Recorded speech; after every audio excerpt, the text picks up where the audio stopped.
মালায়ালাম চলচ্চিত্র জগতের জনপ্রিয় অভিনেতা ও জাতীয় চলচ্চিত্র পুরস্কার জয়ী শিল্পী সেলিম কুমার আর নেই। শনিবার দক্ষিণ ভারতের কোচিতে চিকিৎসাধীন অবস্থায় হৃদরোগে আক্রান্ত হয়ে শেষ নিঃশ্বাস ত্যাগ করেন তিনি। মৃত্যুকালে তার বয়স হয়েছিল ৫৬ বছর।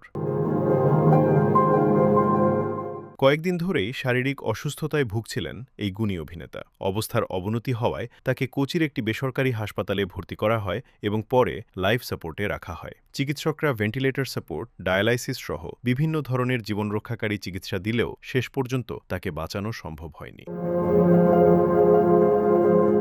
থিয়েটার ও মিমিক্রির মাধ্যমে অভিনয় জগতে যাত্রা শুরু করেছিলেন সেলিম কুমার। ১৯৯৭ সালে বড় পর্দায় অভিষেকের পর একের পর এক জনপ্রিয় চলচ্চিত্রে অভিনয় করে তিনি দর্শকদের হৃদয়ে স্থায়ী জায়গা করে নেন। কৌতুক অভিনেতা হিসেবে যেমন তিনি জনপ্রিয়তা পান, তেমনি চরিত্র নির্ভর অভিনয়েও অর্জন করেন সমালোচকদের প্রশংসা।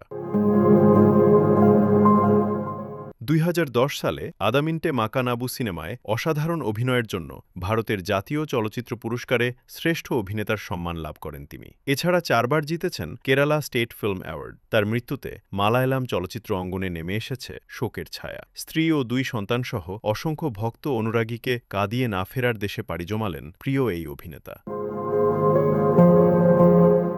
Desk report, press desk BD.